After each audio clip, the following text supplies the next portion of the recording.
Hi everyone, and welcome to today's Windows IT Pro web seminar, Why You Should Care About Identity as a Service, an Expert's Perspective, sponsored by Rackspace. If you have any technical difficulties during today's session, please press the Help widget on your player console to receive assistance in solving common issues. And if at any time you are having audio difficulties or issues with advancing of the slides, simply hit your F5 key to refresh your webcast console. Today's web seminar is being recorded and will be available on demand for 12 months starting tomorrow. You will receive an email when it is ready. And with that, let's meet today's speaker. Benjamin Villanueva is a systems architect and Azure engineer at Rackspace and is also a Microsoft Certified Master and Solutions Master in Directory Services. Benjamin has spent the past 25 years in IT working specifically within identity and access management products and solutions for Microsoft. He is also ITIL certified professional and author of IT industry white papers and other content. Benjamin has participated in all early adopter programs for the Microsoft public and private cloud offerings, where he has gained the knowledge and expertise required to create a true hybrid environment. And with that, Benjamin, the floor is yours. Thank you, Jen. That was a very nice introduction. I really appreciate it. Well, welcome everybody. I wanted to thank you for taking the time out of your day to join us today on why you should care about identity as a service. Now, this is probably one of the most interesting topics that has transitioned within probably the last couple of years. And so I think it's important that we start talking about this and we start getting some knowledge around what it really truly means to have this identity as a service. I'm not going to go over my introduction slide, but it's going to be there for you since Jen did such a great job at introducing. But I've been doing this for a long time. I've been working with Azure. I've been working with Active Directory. I've been working with a lot of products for a long time, and it's just gained the expertise that I need to be able to talk to you about today's topic. I do want to go over our brief agenda of what we're going to be talking about today. As we start this webinar, we want to define what really identity as a service really is. What does that mean to you? What does that mean for you when you go back to your business and talk to them about this webinar? How do you manage all of these identities that exist in the public cloud, such as Azure Active Directory? I mean, what is the things that you need to know about? What are the benefits of some of this identity as a service? And how do you streamline some of these concepts into some of your planning that you're going in and coming into this new year right here? So why don't we go ahead and get started right now? Our first one, let's talk about identity management as a service. One of my good friends over at Microsoft, Kim Cameron, who is the identity architect in charge of everything that Microsoft is leading, he defines the term identity management as everything needed to provide and consume identity in our everly increasing network and federated world. That's great, but what does that really mean? So this means that we really need to understand some of these topics that I have right here. When we're talking about management of credentials, what does that really mean in the sense of managing an identity as a service? How do I get the collection and the proof of attributes that these users and able to translate those ones into cloud? How do I use the claims issuance or the claims acceptance of these tokens that get generated from these credentials? How do I assign specific roles so that I can only give people access to the things that they need and the data that they need when they need it? How do I manage groups within this service? How do I catalog the relationship between my users, the data, their devices, and provide them the experience that they're looking for? How do I provide my users the maintenance of this personalization information? How do I make sure that they are able to access this information? One important thing is when we're talking about identity as a service is the confidential auditing. How do I ensure that the information that my administrators or the people that are using this information, I have the proper audit in place as they're going through and doing configuration changes, adding or removing access to data. And I want to make sure that I have an assurance of compliance. This means that I need to ensure that the data is only viewable and is protected to the group of users that I want. So as we look at all of these concepts, and we try and rationalize these into something of a product, Gartner has done a great job of identifying who are the identity management as a service players in their Magic Quadrant. This information is from June of 2015. Today I want to focus on Microsoft, which is they started this journey in the identity management as a service space in May of 2014.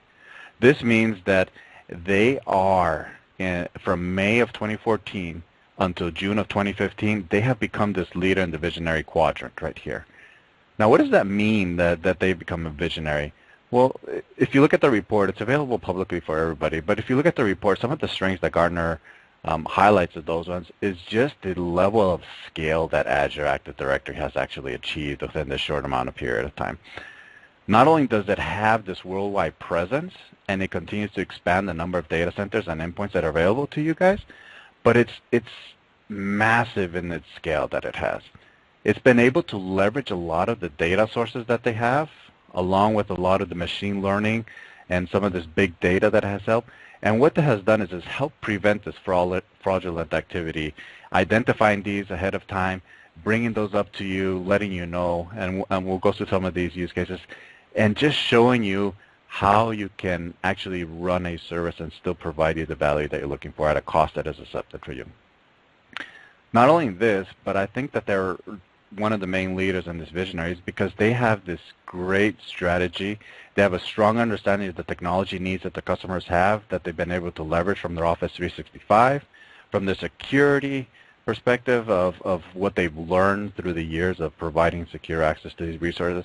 And going forward, they have this great vision of how we want to achieve some of these things. But for them to really truly succeed and become the leaders, I think that there's a couple of critical things that would need to happen. One of these ones that I think is really important to understand is that it doesn't matter who is running your identity management as a service as long as they provide you the capabilities of providing this cross-cloud vendor interaction and synergy. That means that I need to be able to talk to anybody, anywhere using the identity that I want. If they're on Rackspace, if they're on Azure, if they're on AWS, we need to provide these synergies and this interaction that provide the seamless integration.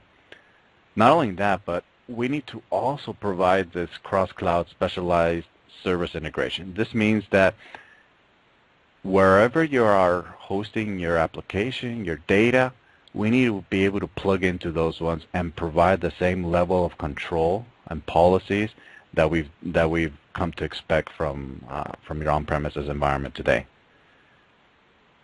We also need to know that so many different systems that exist within companies today, we know that there's so many different administrators, and they need to be able to leverage or reuse the knowledge of this identity and policy to adequately protect the data that they handle. This means that we need to really ensure that we can have one identity, we can have one policy, and that should translate to all the dispersed different systems that we have within our organization, whether they're on premises or whether they're in the cloud. So let's put this into a little bit of perspective. I really want to go to the point of some use cases and where these have led us to believe, right? So let's start with just looking at some of the use cases that I've been encountered with as I'm going out to talk with customers. I'm going out, I'm looking at their environments. I need to understand what are these use cases, what are their business cases that they're looking to solve, what are some of the best practices that I've learned from them, and how I can bring those back in into providing something of value back to the customers. And with that, I wanted to just level set of where we're at talking about. We're going to be talking about Azure Active Directory. Now, why is this important for us to understand? Because this is what we talked about. They are the leaders and the visionaries in the Magic Quadrant of Gartner. If we look at Azure Active Directory, we think about it as this multi-tenant service. It's providing an enterprise-level identity and access management in the cloud. Like we talked about, it's built on this global scale, reliable and availability, and it has these 4 nines that's backed up for your Azure Active Directory. This is where your identity is going to live. This is where it is, and this is why it's so important for you to really look at this as one of your options as you're looking into what identity management as a service is and why you should care about it. Now, how does this really relate into the real world? Well, as we're looking at Azure Active Directory, Microsoft has this vision that their Azure Active Directory exists in the cloud. We need to be able to provide the management of the users in the cloud. We need to extend our on-premises AD to the cloud, and we need to reduce risk by enabling certain risk mitigation techniques that we have available to us. A lot of times we're looking for providing the single sign-on experience, same sign-on experience. We want to make sure that when we're talking about these things that we really produce a coherent and a cohesive user experience across all levels within the organization, whether it's in the cloud, whether it's at home, whether they're remote, or whether they're on-premise. We want to make sure that we have this rich user experience. So when I go with customers, a lot of times what we're looking at is very similar. They say, that's all great, but I have a whole bunch of line of business applications that exist on-premise that are not ready for the cloud. So what I need to do to be able to get these applications, keep them on-premise, and provide the same rich user interaction that Azure Active Directory is providing, and still maintain the controls and the policies that I want. And so that's what we're going to talk about here in a little bit. I've also had all of the customers come and say, you know, we have this bring your own device policy into the company. How do I take that device and ensure that the device is providing, has these correct signals that are allowing you to control the access to the data they need, and that are providing a secure access to the data, and that are not really putting my data at risk? And other customers I have that are talking about there, you know, I have some very specialized accounts that I want to provide some additional layer of security. I don't really want to do a lot of investment in it, but I want to make sure that I have this extra layer of security on top of those ones, yet still provide this streamlined experience. So as we look at these real-world examples as we're going through, we're going to dissect a couple of these ones into something, into more bite-sized pieces themselves. So the first one I wanted to talk about is that this concept right here. We have this one identity, and we all know what we have. We have this one user, our own user account, our preferred user account, yet we want to be able to access all of these applications that are available to us. We want to take the same consumer experience that we have today, that we're used to, where we use our one identity and access all of our personal stuff, but we want to bring that into the enterprise and make that available to us.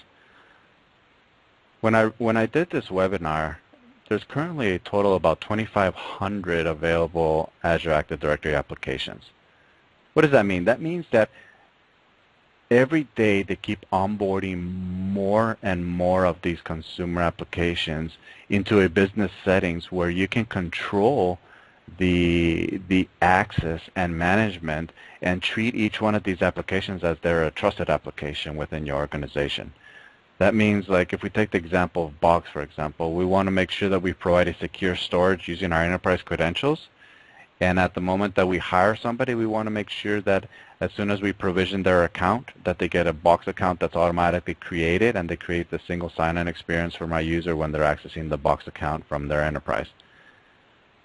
We want to provide the same sign-in experience for Office 365, which want to introduce some of these concepts of, hey, this is how you're going to be accessing your data. You just have this one identity, and you're able to access all these ones. Now, this is important because a lot of organizations that I've dealt with, they're coming into a scenario where they're saying, look, that would have been good about 5 years ago when we started on this journey, but now I have 10 different logins for 10 different applications, and I have no way of controlling the access to these applications. It's very hard for me to consume those applications if we weren't built for those ones. And so I think that as we go through this process of unifying our one identity, we can collapse a lot of those identities into a single one and still provide this rich user experience, and we choose our preferred approach of providing that one. Now, to provide single sign-on experience, I think that this is where it becomes truly something that is new for customers. And I think that this is some of the glue that we need to put together to provide this rich user single sign-on experience using our on-premises credentials. But the way that we do this is that there's a bunch of infrastructure that needs to happen, there's a bunch of rules, there's a bunch of networking that needs to happen, there's a bunch of policies that need to occur. And so this diagram represents sort of what a traditional single sign-on infrastructure is looking like. We want to make sure that our users, whether they're external, can access and use their on-premises credentials, as well as our users within the organization can use their credentials and have this same experience and single sign-on experience that they're expecting. When we're talking about single sign-on experience, we're talking about Active Directory Federation services. This is the glue that ties everything together if we want to ensure that we can use our on-premises credentials. There's also a different tool that we can also use, which is the Azure AD Connect, but this provides a same sign-on experience, which is different than single sign-on. Some of these applications that I just talked about, they require this single sign-on experience. They require federation purposes to be able to introduce you into this world, into this connected world of federation. This is what's going to tie you into the capabilities of providing the access that you need, controlling the access that you need, and providing the policies that you need for your users. If I walk through this diagram, and we'll walk from left to right, if we walk from an external user or external or one of your employees, they want to access one of these these applications. If they're sitting in outside of your organization, let's say they're sitting in a Starbucks, they'll be accessing the application by going to the URL that we have provided for them. What happens is that they go through this DMZ, what we have right here, which is called this WAP. This is what we call the web application proxies. These are the ones that are going to initially transition the users into the inside of the environment for them to be able to do the federation. When we walk through them, they're going to hit the ADFS servers, which are going to provide a proxy back to the domain controllers and provide this token that is going to be generated, and it's going to be provided back to the identity management as a service, such as Azure Active Directory. This token is the one that's going to grant you access to all these applications. If we're inside the organization and we have these people that are down over here, when they access those single sign-on applications, they don't have to go through the front door. They just go directly, get that token, and are immediately signed into the application that they need. All of this is controlled by our access control list. That's where we put all of the rules and regulations of who has access to what, where, what endpoints are available. And these are the tools that we use to extend our capabilities with our partners and customers here. Now, I get a lot of requests about how much effort it takes, and federation is not one of those easy platforms or software to use and to implement. And so I think it's really important to understand that there's a level of effort that is required to get the single sign-on experience for your users. Now, second use case that I have all the time is that I get this a lot. That's great, and I want to be able to do that. But however, I still have all these legacy applications. I still have all of these internal applications that aren't available in that list of thousands that I showed you. But I still want to provide a secure access, and I still want to provide the devices and the registration, and I want to provide the capabilities. It doesn't matter where the user is coming from, but I want to make sure that I can provide some of these policies and requirements on top of what we do. And we go and we talk, and we have the network security folks, and they say, look, I'm not opening a single port into the firewall to be able to do this. And like, that's fine. We don't need any firewall ports. We just need to know which is the application they want access internally, and we can control the access through Azure Active Directory. So how does that work? Well, Microsoft has developed this thing called these hybrid connectors. These hybrid connectors, these provide a way for you to provide a secure remote access to your on-premises app through a firewall device without opening a single port. Now this becomes interesting because it's like, okay, I don't need to open any firewall ports, yet I can have these hybrid connectors that are going to provide the user the experience that they need when they need it on the device that they need, and still have access to the applications within my on-premises without opening any or adding any additional risk to what we have today. There's a lot of work that's gone into these hybrid connectors. There's a lot of glue that ties everything together. And as we look at some of the capabilities that they keep building onto these ones, these are just going to keep getting better and better. Now we get the security folks to say, okay, that's all fine and dandy, but how do you actually protect that information between those connectors and my on-premises applications?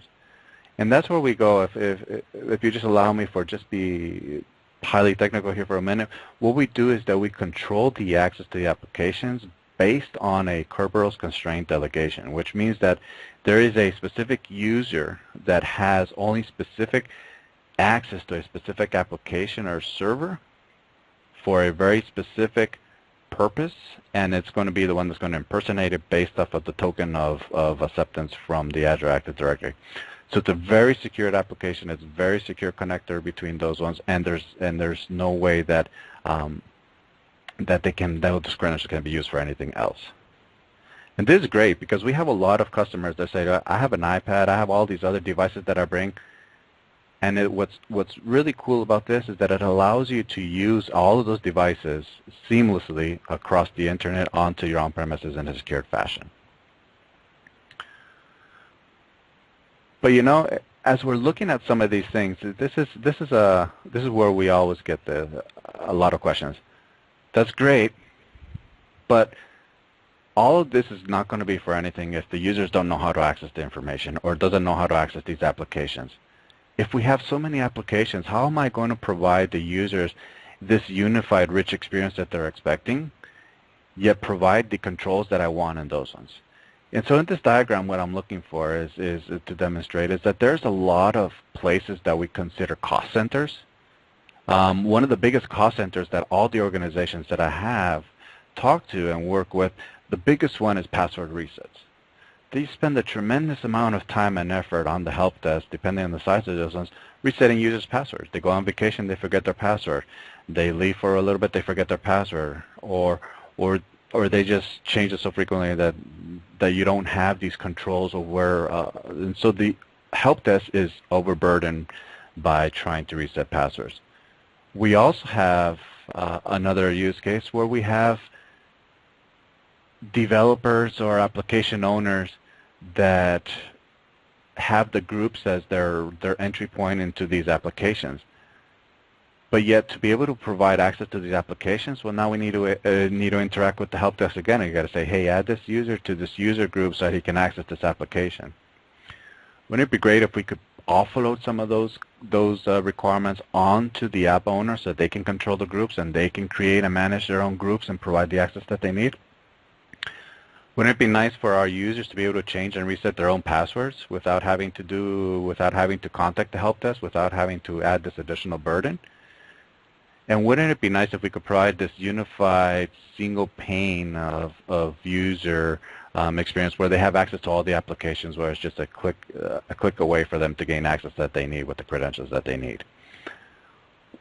We also want to make sure, and I branded these ones on purpose, is because we want to make sure that the user, when they go on to one of these, when we go on to this portal, that we can brand it, and so the users feel comfortable knowing that this is one of their trusted applications, that they feel like this is part of the organization, this feels like this part of their company, and it gives them the sense of ownership. And we want to make sure that we provide this same experience between our corporate offices, our home office, or on the go from anywhere, and provide these different types of controls through the entire process itself. That is where I think that we can empower our employees to start making some of these requirements, or powering them with the tools that they need to be able to grow with the company. As your company grows, as your business grows, And we've seen this high take on providing these services to your employees, and just empowerment and just the way that they feel is a tremendous value that you can offer your employees.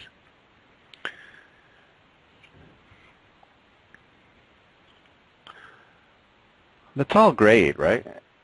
But when we talk about in the security world, well, and we've seen that we need to start thinking beyond username and password. We've gotten to the point within the local media that we've seen what a leaked account can provide, and it's just incredible the amount of work and effort that goes in on just using a username and password that we need to start thinking about going beyond that, right? What extra layer of protection can we add right here? So if you think about the security world, there's a lot of people that are already used to having this, what they call multifactor authentication.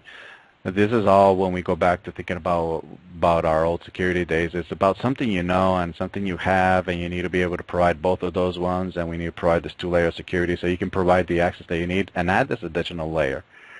And usually it's either going to be on a phone call, or you're going to get a passcode, or it's going to be some other PIN that you have to enter within your device or the thing that you have as this extra layer.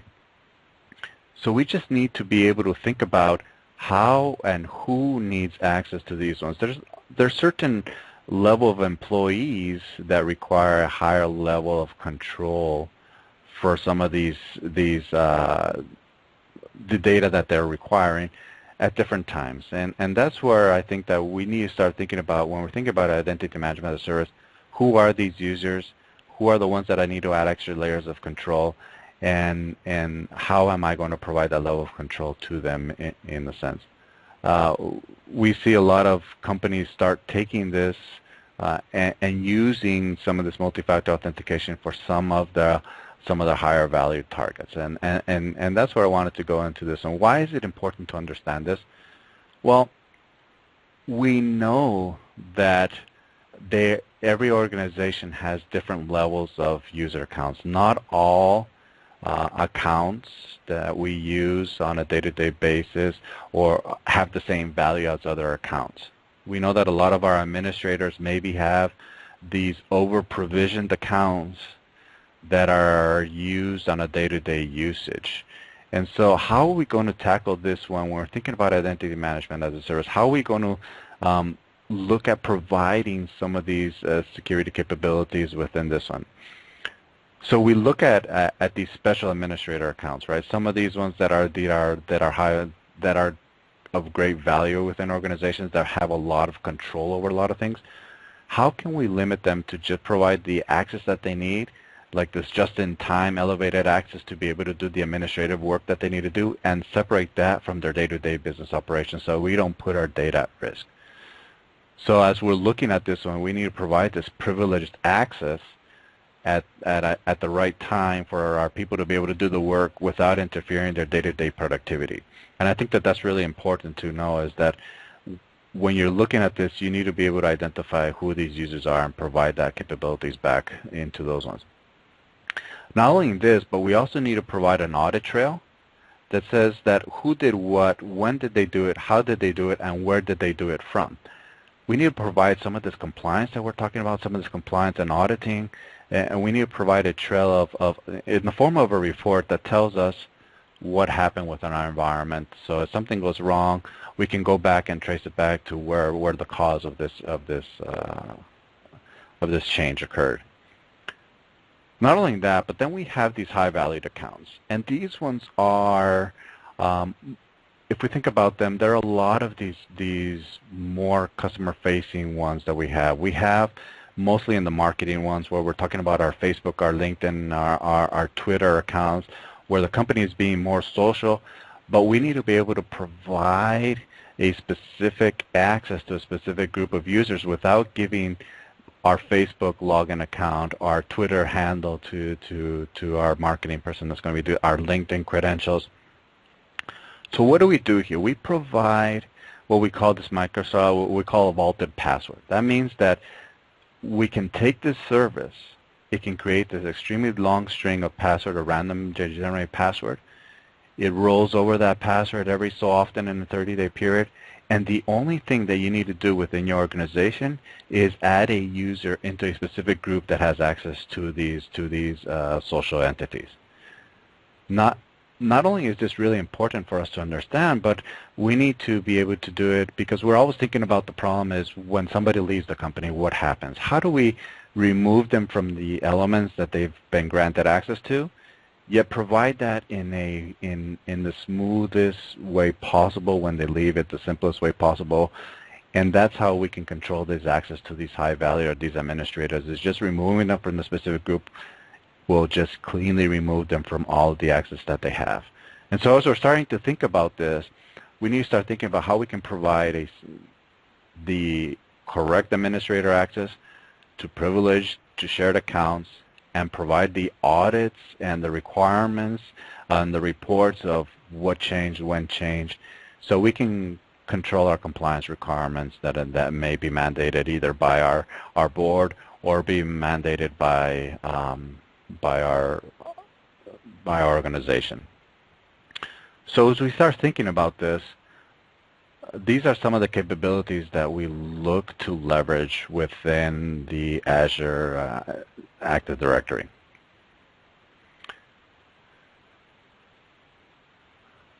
That's all great, but now we have to go a step further too.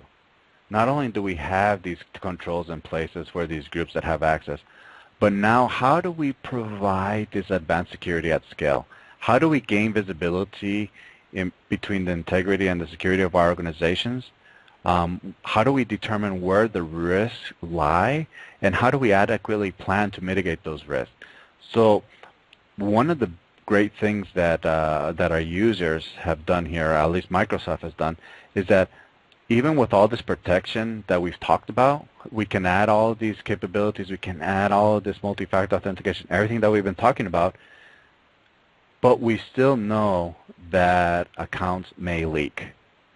And usually there's a disproportionate amount of investment that needs to happen to figure this out before it happens, that sometimes it's just not cost effective for companies to put these controls in place. So as we're thinking about identity management as a service, we need to be able to figure out who can monitor these accounts and who can provide this type of machine learning that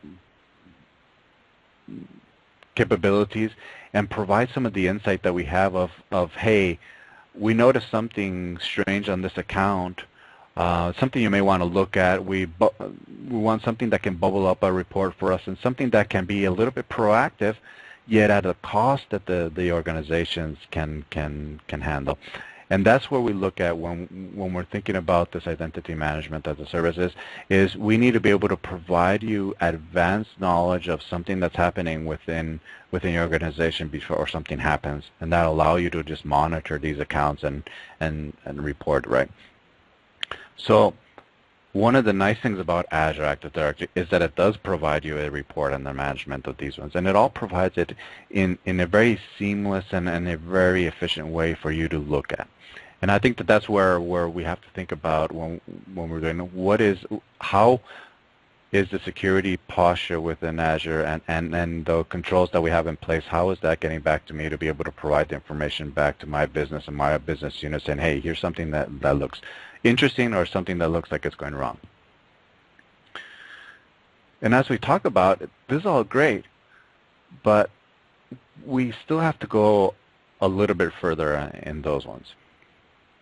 And this is where we do this conditional access, right? Conditional access is we need to make sure that to avoid some of these accounts being leaked, we need to make sure that we can provide conditional access beyond just a location or a user group of how people are doing it today.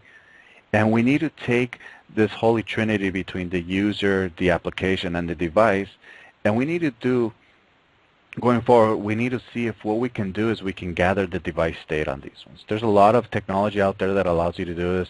There's MDM applications that allow you to gather some of this, control some of this stuff.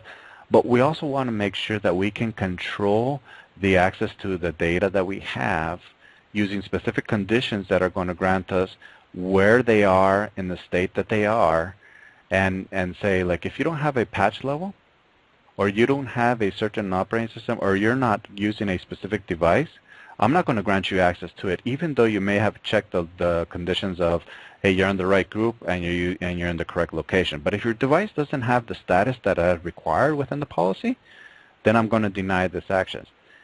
Now, these actions that we take upon these accounts and these things, we need to take these, and they need to be able to transition between cloud applications and our on-premises applications. We need to be able to distinguish between those two, provide different policies between these two, and that's what we think about when we're thinking about controlling access beyond the location. Classic example that I have for this one is that, hey, I want to provide Office 365 to my users for their email. However, I do not want them to be accessing that email from outside of the company. You may handle a lot of sensitive data, so I just want to make sure that we can take advantage of the service, yet only provide access from within my environment. We can do that today, and that's where we think that we have to go into thinking about this conditional access. How do I use these richer signals and provide this heterogeneous access between cloud apps and on-premise and define rules and have this greater control?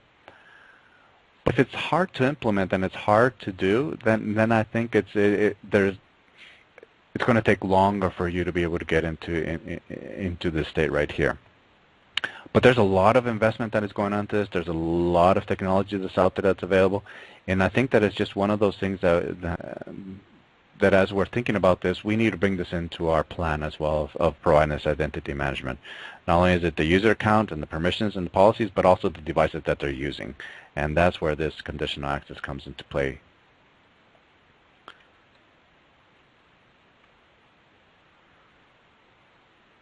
Now, as I alluded earlier, we have what we call active security monitoring.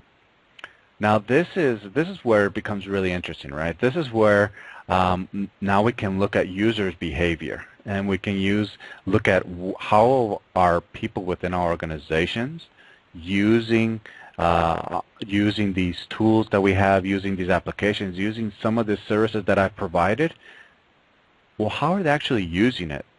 A lot of the companies that I go to is like, so how many devices, what locations are people using it, how often are they trying to log in? There's a lot of organizations that don't have these capabilities today. And I think it just adds to the value proposition here of saying, hey, there has to be something that we can monitor this for irregularities. And since Microsoft has done such a great job of using its machine learning to look at usage patterns, at users' patterns, that it's able to do this across all users, applications, and devices, and provide like a more robust or complete view of what's going on within your organization. For example, if we look at the geography reports, we know that something is brewing up over in Africa or some other part of the world. We know that we're looking at some of these capabilities. Something is happening over there. So we're looking at monitoring these and ensuring that if anything from outside of that bubble activity happens within any other parts of the world, that we're already monitoring that and we're already looking at it. We see that we may run into device reports, right? If I'm in the U.S. and I'm using my laptop, but yet somebody is on the other side of the world using a phone and accessing that, I can correlate those two events and say, hey, something looks wrong here, because you can't be in Europe and you can't be in the U.S. at the same time trying to access something from a different device. And so that's what we want to provide, this IP addressing report between who the users and when they're accessing it. And that's where we get into the sign-in attempts, right? We need to be able to provide you the reports and saying, hey, here's some access reports saying that there's been on this particular account, there's been X amount of number of attempts that have been attempted on it.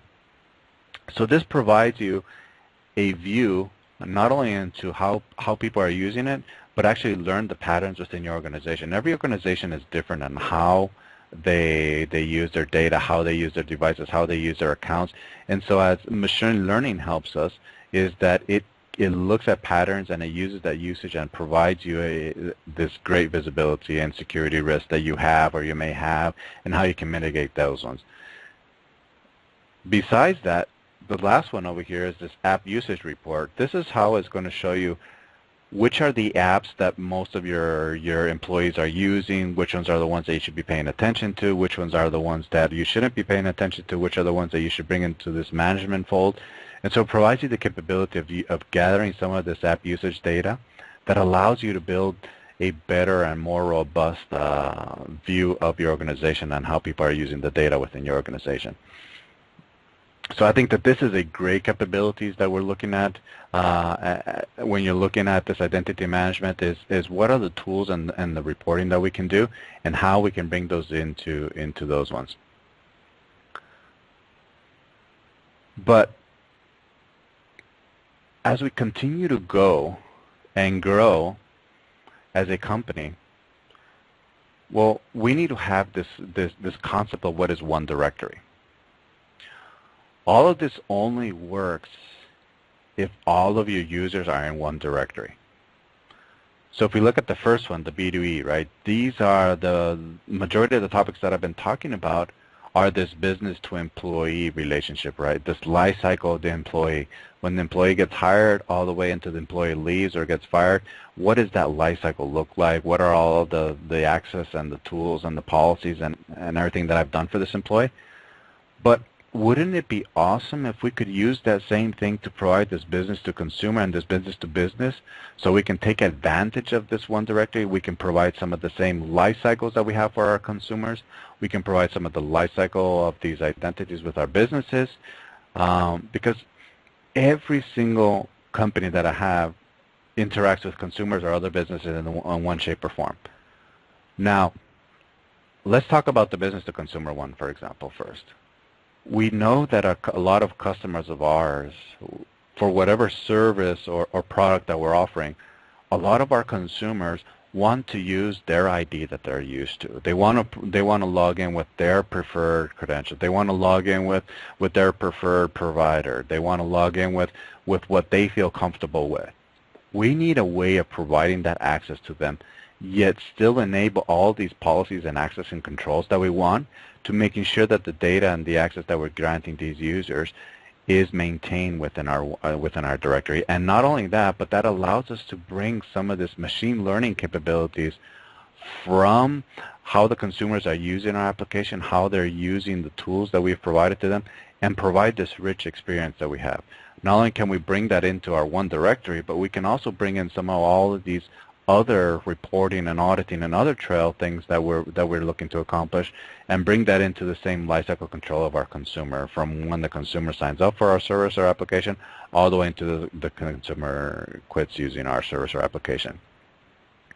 At the same way, we need to be able to have the capabilities of inviting our partners or other companies to join or to work within our one directory and provide and have them use their own identity that they've done. They have their own compliance, their own access, their own other policies, yet we can use that identity that they've provisioned on their side.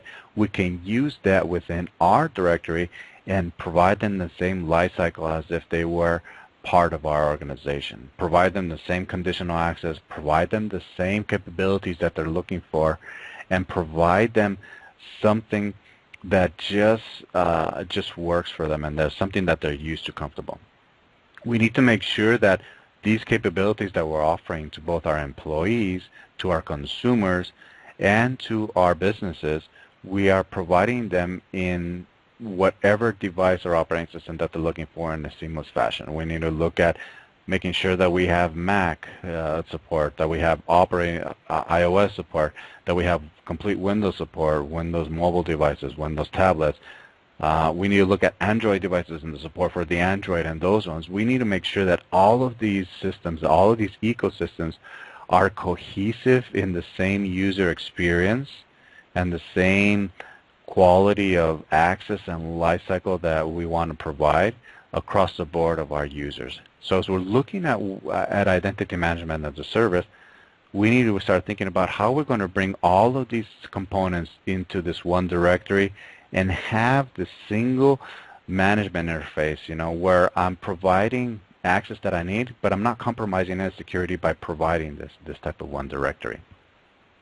So as we look at some of these capabilities that we're building upon, we're looking at leveraging,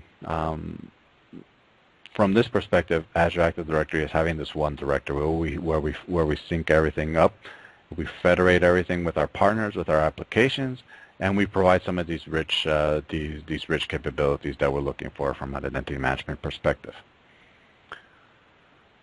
Now, as we're looking through some of these concepts, I just wanted to show you a quick overview of what this business-to-consumer action looks like. And this is an example of what this identity experience engine looks like, right? How does this relate to, here are all the different components that get tied into this business-to-consumer.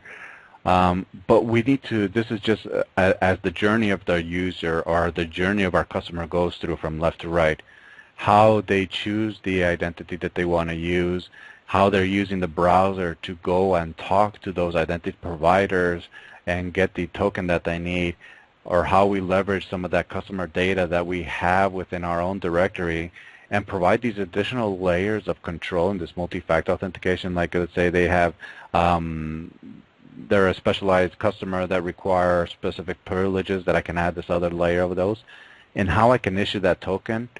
And all of this control this via a policy that I've established within my one directory. And I established this journey from the user so that it provides the same seamless interaction or interface between all of these components that we've been talking about, yet still provide the rich user experience and those ones. And so I think that is crucial to know that when you're looking at this identity management service, that there are these capabilities are available to you, and you look at some of these capabilities and see if those are something that interests you, and that's what this journey looks like right here.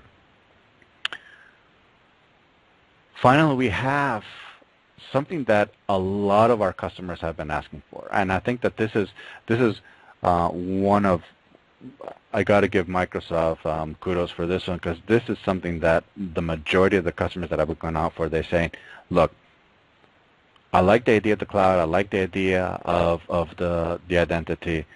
I don't like the idea of having a domain control up in the cloud.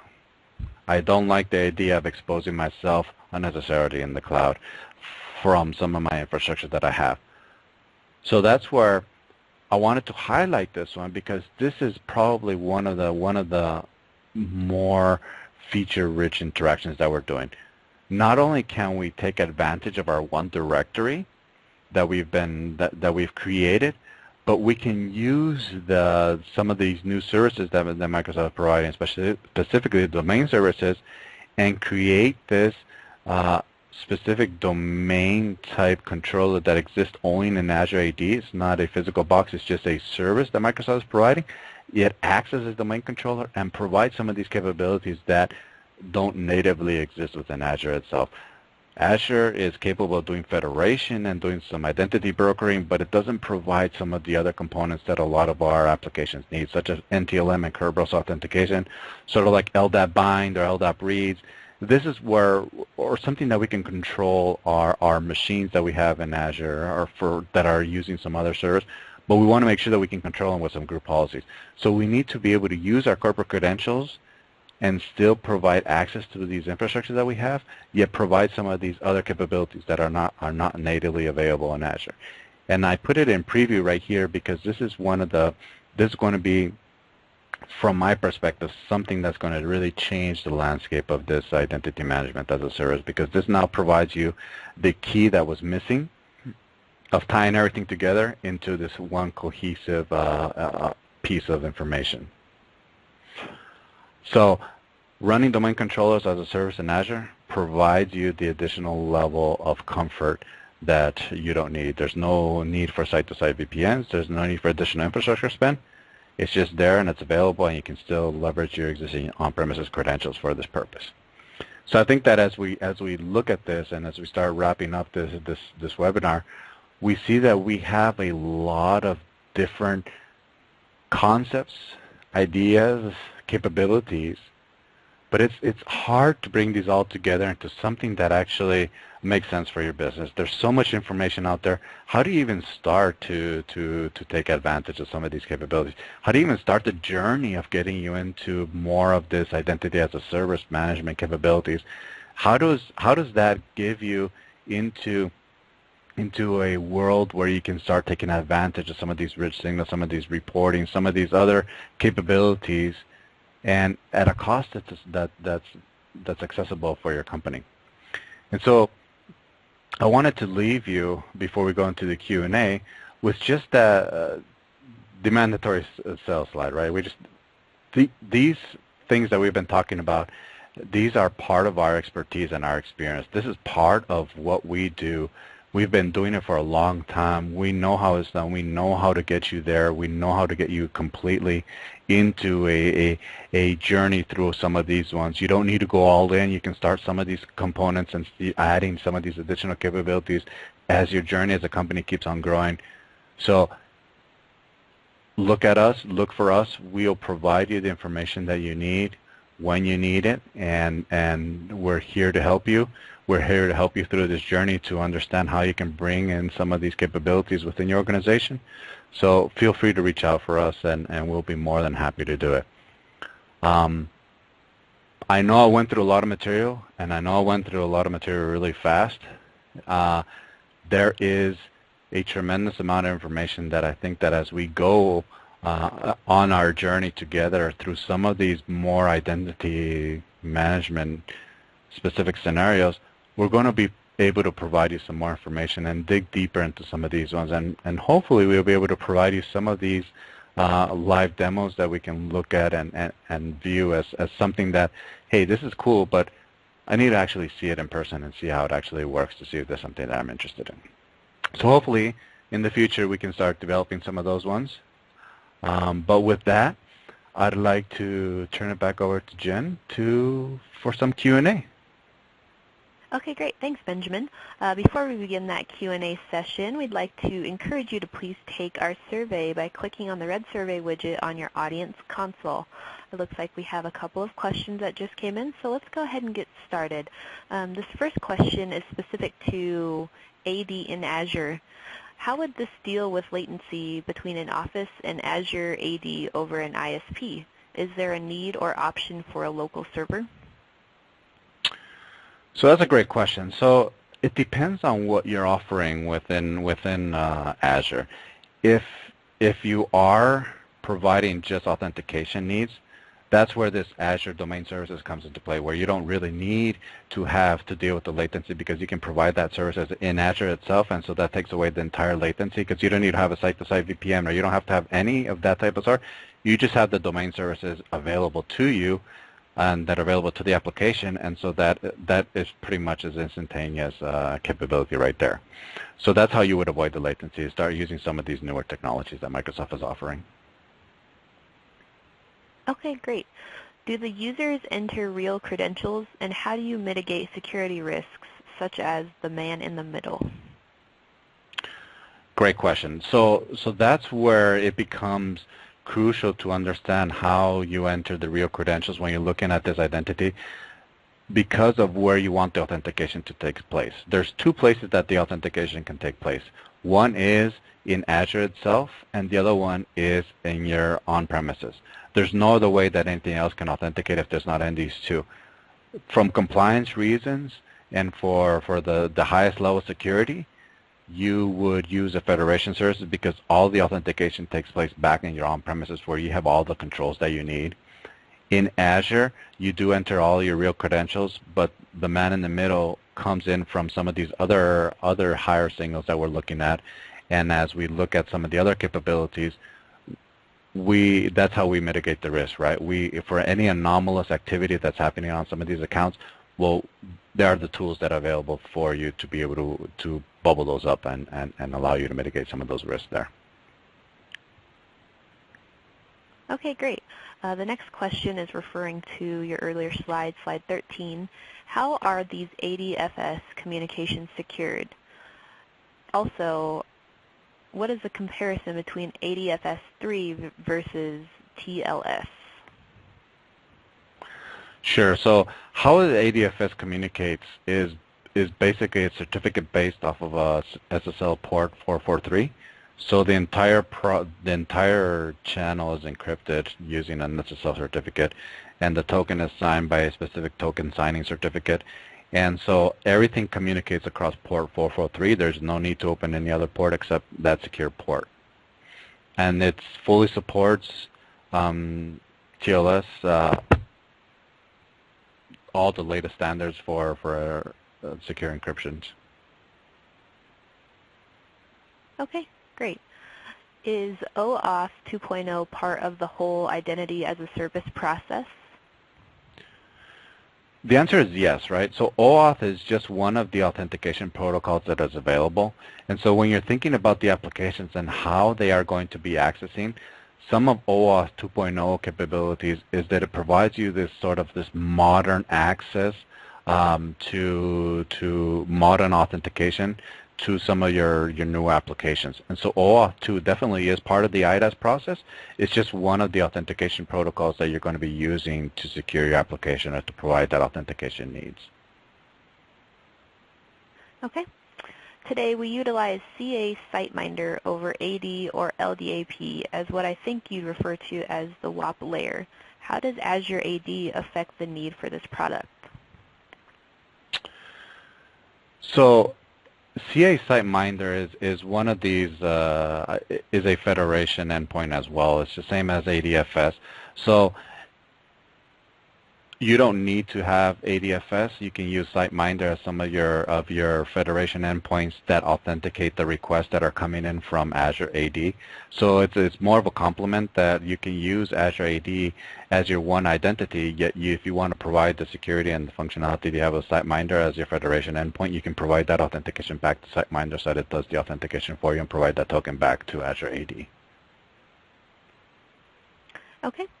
Next question. How would Azure work in a federated identity environment? For example, I want people to be able to use Facebook, Google, or Azure ID to log into my app. Exactly. And so as we're thinking about identity and Azure, how that works is that we need to provide this sort of sign-up policy that we're requiring, and that's where we go into this business-to-consumer type scenario where we allow the users, based on the policy that we establish, the ability for them to either create a local account for your application, use your Facebook, use your LinkedIn, use your Twitter as one of those identity providers that are going to grant access to the application. And then you can control the access to the application by that policy and assign the correct rights that you need, all in Azure AD, just providing the policy that you want to do. Okay, great. How does AADS play with other identity management apps such as PeopleSoft? Excellent question. So as we're looking at becoming to this more cloud and federated world, all of these major players offer federation at some layer. They offer different protocols, and PeopleSoft uses what they call SAML-based authentication, which is where Azure Active Directory provides that capability of providing SAML-based authentication to these applications such as PeopleSoft. And so they've built the entire Azure Active Directory as part of industry standard knowledge about the protocols that people are using, the different tools that are out there, and they all play within the same industry standard protocols, and so everything can talk to each other. And so that's why when I talked about the synergies that exist, we need to be able to provide those capabilities. So Azure Active Directory provides these synergies and these convergence between these different identity environments. Okay, great. And it looks like we have time for about one more question here. So can you provide any insight or information on educational pricing? So educational pricing, that's a great question. I always defer educational pricing as they are different from any other type of one.